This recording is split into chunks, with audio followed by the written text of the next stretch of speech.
Jake is just like this anomaly. Like, I don't even know how to explain it. Like, walking into his house and his world is kind of a feeling unlike anything else. I think watching him and the way that he operates and the way that he gets shit done, and I see Jake every single day turn that vlog on and make the best fucking video he can possibly fucking make.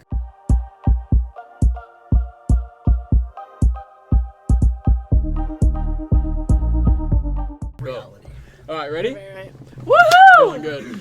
What's up, guys? Xavier here with you. The girl is finally here. We're back on another episode with the legendary Tana Mongeau. Hello. Harley Quinn. Thank you so much for having me. No worries. Guys, if you're new here and you're just watching this, I'm not normally Harley Quinn. I've never been in such a time crunch that I had to go straight from being Harley Quinn to this amazing interview. But Yep, so you just, where have you just come from? So you were shooting a little secret project that's coming soon where it's revealed now, actually. It's the first place I've talked about it, where I will be Harley Quinn, so that's exciting, yeah. Well, first of all, now we're here, we got Harley Quinn. You're looking great, love the slides. The slides, I am such a mess right now. It's like pajamas meets Harley Quinn, but I think if I didn't do this, like this, would it really be me? You made it. Exactly. I wouldn't expect anything else. Okay, so you've got so much going on right now. As I said, even in just the last 6 weeks, I've seen you've announcing series, you're Vidcon, you've gotten out of a relationship and into a new relationship. Like, everything is happening in the public eye. Yeah. How does that work for you? How do you go handling that sort of thing? I'm just a really candid, like, unapologetic person, I guess. And I think that if I was hiding a lot of my life from my followers, they would literally be like, okay, bitch, like, the jig is up. Like, they would just know,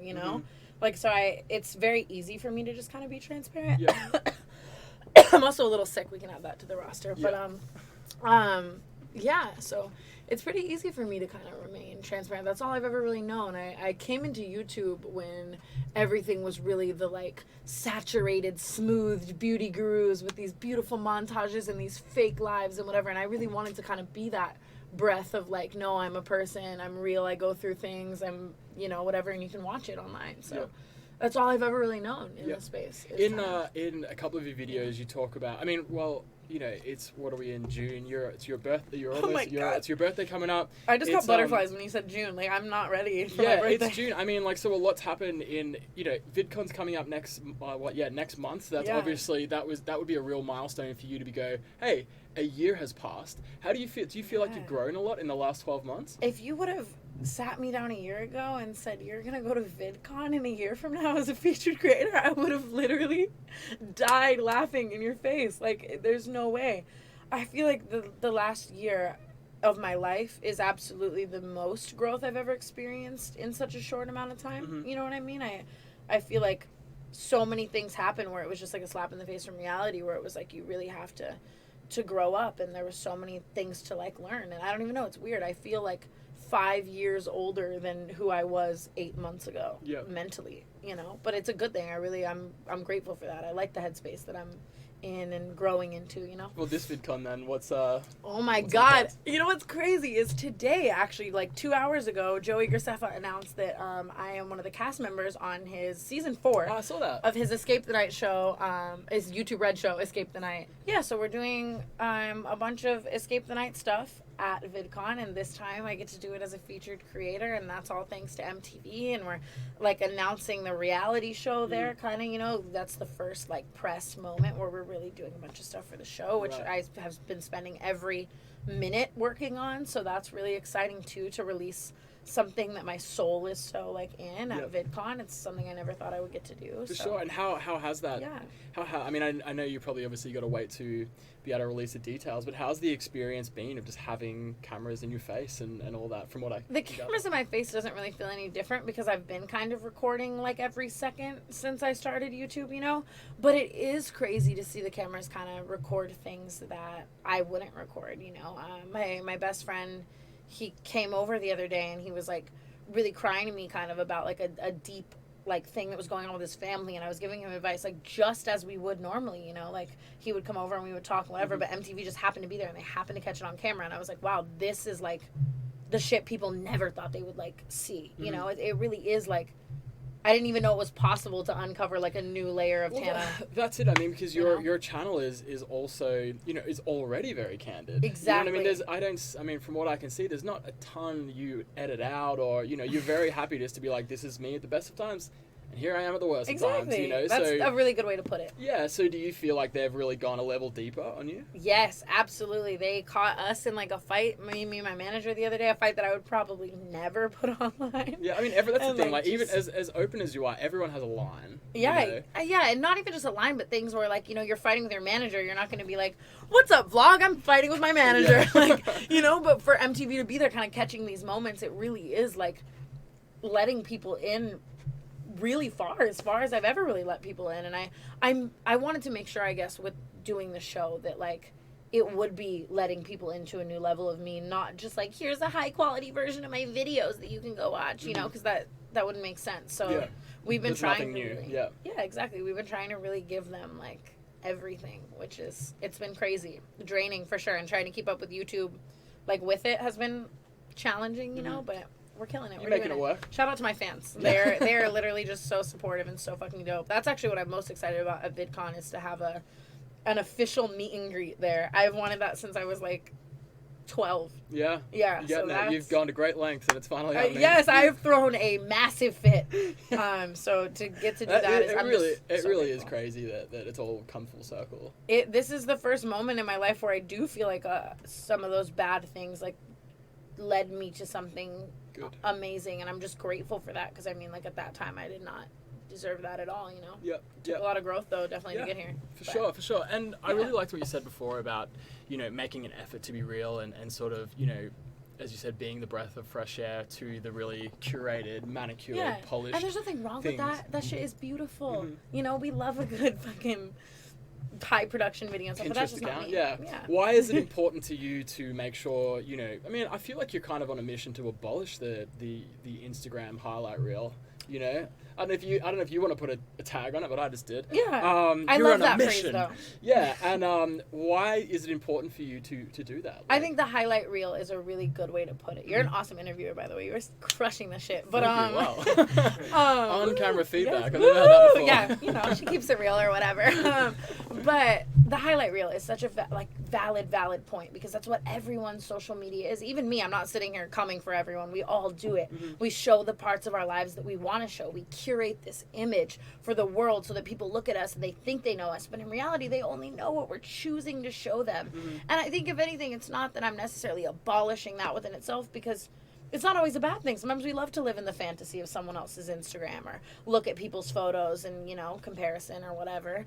But I always want to shine light on the fact that, remember, you are looking at a highlight reel. Remember that the things that you see online, that Instagram model that you compare yourself to every day in the mirror, that person whose fashion sense is so perfect and you wish you were just like them, or the comedians even that are always laughing and funny and whatever, that we're all just people just like you. And people are very quick to put people on a pedestal of, like, you know, you have this beautiful life and all these fans and all this shit, everyone, you know, and hold them to this higher standard. But I'm like, bro, they're just people just like you, like, you know. What do you think, you know, for kids out there who, you know, you seem to be quite hyper aware of where you're at, and also have a pretty good now, yeah. I mean, you know, now that you're a big 20-year-old, but I know I'm gonna look back on this at 25, like, shut the fuck up, Harley Quinn. What are you saying? Do you? I mean, you know, you seem to have a really a good grasp of, you know, when to call bullshit on things, you know, and to for sure.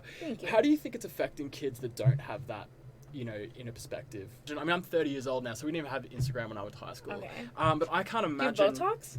You're no. Youthful. Thank you. All right, continue. Do you want to be my co-host? Yes, please. Cool. Hello, well. This will be a great show.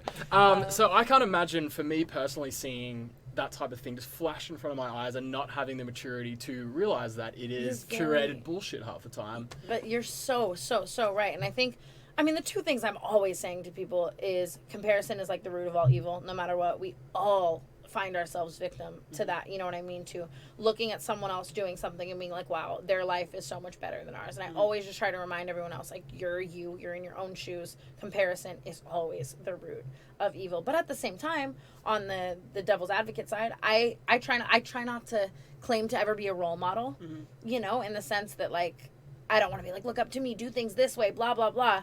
But I do always want to sit down and say, like, I know that you might see my life online and see, again, this highlight reel and think it's so amazing, whatever, but, like, I was just like I sound so fucking cliche, I'm so sorry, but I was just like a broken girl who was 15 years old, 14 years old, and obsessed with Shane Dawson and wanted to make these videos, and sat down on my cracked iPhone 4 and told a story, and I blinked and now I'm here. And I know that's a very like, it sounds like a fucking summary of my whole life. It's like a movie. No, but really, like, if you want to achieve the things that you see your favorite YouTubers doing or whatever it is, it's all about trying that. It's all about putting your feet in the water and taking that risk and filming those videos. And I guess I just always want to let people know that, first of all, like, this lifestyle is not as far away as you think it may be if you want it. But at the same time, find that confidence within yourself and stuff like that, to where you're not comparing yourself to everyone else. And that's something that I guess I am always trying to say to my younger followers and people, is at the end of the day, like,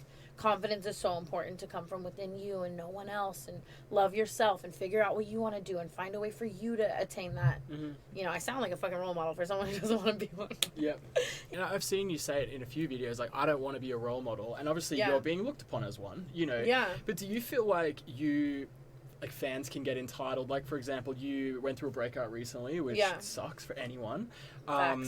Yeah, but did you feel like you kind of owed your fans something? I mean, you had to go, like, not only is going through a breakup hard enough, but then you had to make a video about it. You are so, you know what I mean? Do you feel like fans feel entitled to know every detail of your life? There's always that pressure. Whenever I'm going through something that I feel like I need to share it with my fans, either A, before it gets leaked to them, or B, before someone else comes on and tells their side that makes me look like shit, or C, because they're with me through all these happy moments and all these amazing things, to where I'm like, damn, I owe it to you to, like, complete that in a way, to let you know that I'm just a person going through these things. And I think that I'll probably always feel that pressure to an extent, just because of the way I connect with my fans. But at the same time, it's very interesting to, almost like you said, feel like you have to film this breakup video. Feel like you have to. You feel obligated to share everything with your life. And some people don't, you know. I know so many influencers that are more private, and they'll go through a breakup and they'll just, like, fall off. But I also think when you're me and you're broadcasting the fuck out of this relationship, like, ass out, making out the week before in Hawaii, like, oh shit, you guys are broken up because he cheated on you, like. And I didn't even know if I was gonna take it public. Some girl leaked some Snapchats, like, from my boyfriend, and then those started going viral, and I was like, okay, well, you all know I'm going to address it now, you know what I mean? So sometimes it's more of that, where it's like you're kind of put into a corner, I guess, in a way, and I could say nothing, but I'm not really like that. So and I thought was good of you as well. So in that, you know, not to keep harping on this breakup video, but go off. But basically, fuck off. I'm gonna let my hair down. I'm healthy now. She's healed. It's fine. You basically, although you were saying, hey, I don't really want to be a role model, you were also saying, hey, like, please don't go after this guy. Like, I know that some bad things have happened, but he doesn't deserve this. So in a way, like, you are saying, you know, you're saying, hey, I don't want to be a role model, but you are setting a good example, really, whether you like it or not. sometimes big. You're not a complete badass, right? Okay, you're right. She's a sweet girl. No, but I guess there were moments after my breakup where I literally was like, it would just be so much easier to run back into his arms and, you know, like, forgive him for all this shit and whatever. But, like, I would feel like a fraud. I would go to bed at night feeling like a fraud, doing that to my young girl, young boy, young followers, you know, because it's just like, if I was having a meet and greet and this 13-year-old girl came up to me and she said, my boyfriend just cheated on me and I want to take him back, what do? I would be standing there being like, he ain't shit. You'd be he ain't shit. Girl, like, are you kidding me? You don't need him at all. And, like, so I don't know. That was the thing that really conflicted me. So really what you're trying to say is, if you took him back, you'd be enabling fuckboys everywhere. Big facts. Exactly. And it's like, if I have this platform and I'm going through this breakup, even though it's hard, I can use something so fucking shitty and negative to try to turn into something good, you know? If me sitting on my floor crying like a dumbass helped one 14-year-old girl to not take back that boyfriend, and to, in reality, those years shape your whole life. I literally just got chills thinking about me at 14 and 15, the shitty boyfriends I had. If my favorite YouTuber was saying, like, leave his ass, would I have left his ass? Would I be a different person? Would I be a little less broken?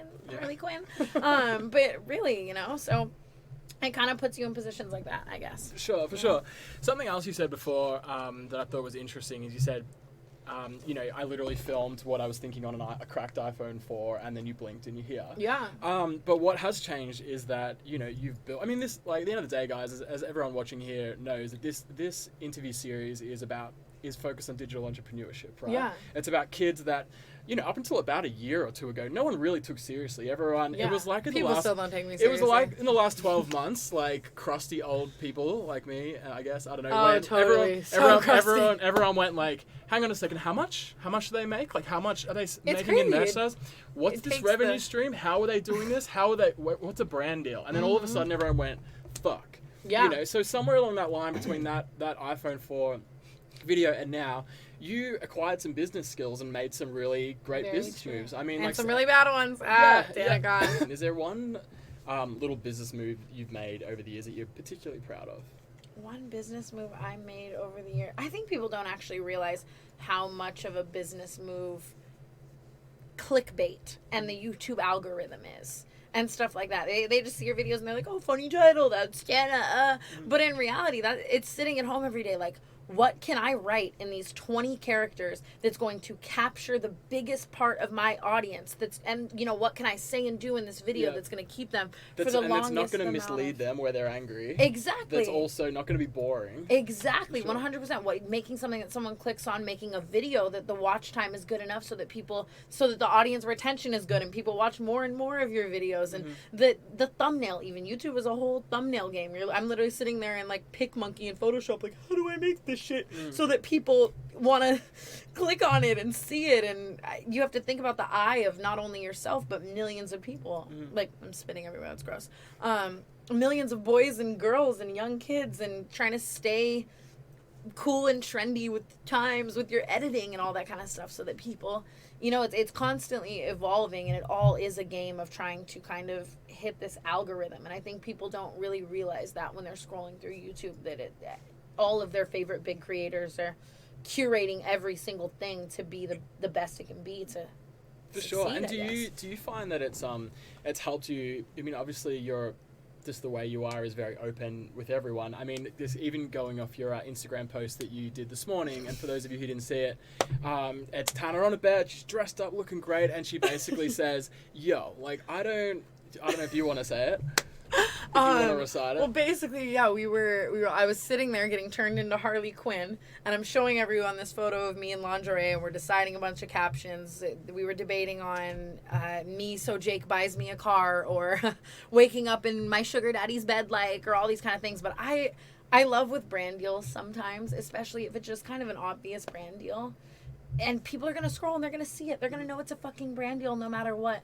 To play on that and be like, I'm in my bag. I'm making money, bitch. Let's go. So I don't know what exactly I said. It was something like, I don't wake up. I don't lay out, sit on this bed. Yes. I don't contour my tits. Yeah. I don't shave. I don't do all these things if I'm not getting paid. And I'm like, that is a very cool way of saying, hey, this is a brand deal and this is the lengths I go to. Yeah, you really think my ass at 3 p.m. has my hair in a fucking ponytail on the bed? Like, oh my god, I'm eating teal lingerie. No, I'm like eating hot Cheetos, like 3 days no shower, disgusting on the average day, okay? And I think, again, everyone gets on Instagram and they're like, look at me in my lingerie. This is how I wake up. Like, no, the fuck it's not. That's not how you wake up. Like, sorry. Yeah. Like, I sat there and tanned my whole body. Jordan's on the phone with me, literally, like, we're having a meeting about something else while I'm, like, self-tanning my ass to, like, take this fucking lounge underwear photo, so it's like sometimes it's fun to kind of give people what they want and take away that tongue-in-cheek for sure. Yeah, and just cut the bullshit, really. Yeah, exactly. For sure. And you spoke a lot about I know you've spoke about looking up to Shane Dawson a lot over the years and being worship the ground he walks on. on. Worshipping him, and now obviously you guys are close friends and all that, which must be weird but great. It's very, very weird. Yeah, like it's never has not it weird. not yeah okay it hasn't not got weird, right? No, almost every single day, every time someone says his name, I literally like, he's my friend. Yeah, no, like, exactly. I'm like, I love him. I'm his kid. He's my dad. He saved me. Oh my god. But like, on a real note, like, imagine being like 11 years old, sitting in your computer room, like drowning out your parents fighting with the 5 minutes of the day that makes you so happy, and that's engulfing yourself into someone else's world. And for me, for years, that was Shane Dawson. I remember like saving every penny for years to go to like VidCons and shit to try to like meet him, and like not being able to, and being so let down. And he was just my idol. And, like, to jump cut to the first time I ever walked in his podcast room, and he's about to sit down and interview me, and he knows everything about me for this fucking podcast, and I'm shitting myself because it's like, I don't know. That's one of those freak things where a lot of things I can be like, oh, I work really hard, and that's why I have these things. But my connection with Shane now is something that I, to this day and probably forever, will be like, how did I get so lucky? How did I? Well, first off, how did you guys connect? How did this friendship start? I think I was always just very vocal about how obsessed with him I was online, and I think people just started showing him, or maybe... Yeah, and so he was trying to decide whether to block you or just respond to you. He should have just fucking blocked me. Shane, it would have saved you so much time. But... Yeah, I don't know. Well, I guess the reason I brought him up was that you often credit him as a person you get a lot of advice from. If something's going bad, or even just the other day, I had like a raunchy video idea, and I'm like, hey, should I do this? And he's like, no, bad idea. Don't do that. It's going to get you in a scandal. Like, he's the kind of the backbone, you know, or if someone else... What's the best advice you'd think that he's given you over the years? Wow. That's really hard because it's everything. Sure. I'm serious. I think, honestly, one that I flashed to is even at TanaCon before things started going really bad. I called Shane. I'm like bawling my eyes out, and I'm like, things are starting to go bad, and I don't know what to do. And I think there's 20,000 people outside. I'm a fucking idiot at this point, you know, calling him, just being like, I don't know what to do. And he's saying, like, shut it down for people's safety. Shut it down right now. Shut it down. Call people. Shut it down. And I'm being like, but I don't want to. I want to make it work. I'm so passionate about this. Like, it's all I've ever wanted to happen. He's literally being like, no, shut it down. Like, he's always the, you know, even during a scandal, he's like, no, like, sit down, own up, apologize. You're not going to defend yourself on this. You know, he literally, any apology video or anything I've ever made, I've called him first, sobbing, and he's just sitting at home like, there's Tana, sobbing through my FaceTime. And he kind of, you know, is like, will walk me through like how to handle this kind of stuff. So he's something kind of a mentor then, really. Yeah, absolutely. Everything like bad and good. He's always there to celebrate the good and there for the bad. Yeah, the other person that you credited, you said, I either go to Shane Dawson or I go to James Charles for advice. Wow. What is he? I mean, obviously he's probably been going to you for advice in the last few months. I think James has a lot of people to go to advice what's he? I mean, aside from the obvious that he's been dealing with, one of the most intelligent business-wise Mate, people. I had him on this show, and I watched that episode actually. Yeah, he blew my mind. He was awesome. You hear James talk about business, and your jaw goes to the floor. Yeah. Because you think you're talking to this like 45-year-old businessman in a suit, but you're talking to this kid with this beautiful makeup on, and it's crazy. That's the bottom line. James has always had a business mind on his shoulders that like no one else has. I've never really seen it like anyone else in the industry. And even with TanaCon, James was the one being like, do not do it with these people, do not do it with this company, do not do this, you know. And I was like, oh, I trust them, they're so great to me, oh, you know, flash forward to him being like, I told you so, you know.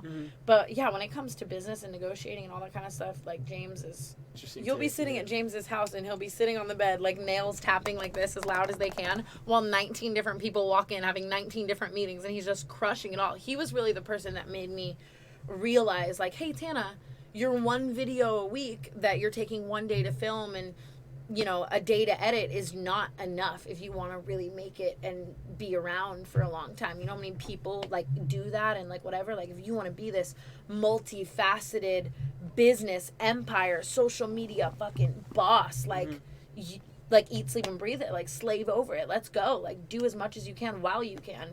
I remember there moments of me being late to collabs and shit like that with James where he was like, get your fucking shit together, what are you doing, like be better, you know.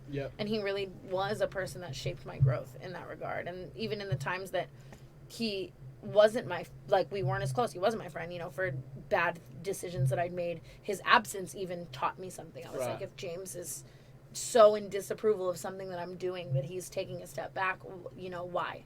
So I thank him and credit him for a lot of that. But anywhoosy. Well said. Anywhoosy. And yeah, speaking about the business side, so you've come obviously you're spending a lot of time with Jake Paul, and I've interviewed a lot of the team, you know, past Team 10 members and stuff. And one thing I always ask him is, because it's something I'm always really interested in about Jake, is that obviously he's been involved in lots of different things, but one thing from an outsider's perspective is that he is a damn good business person, you know. And I don't think sometimes maybe he wouldn't get, because I mean obviously it's hard to associate, you know, with creators, you're obviously doing crazy stuff all the time, and sometimes it's a little hard. It might be hard for the viewers to associate that with a business person, but at the end of the day, like, he created Team 10.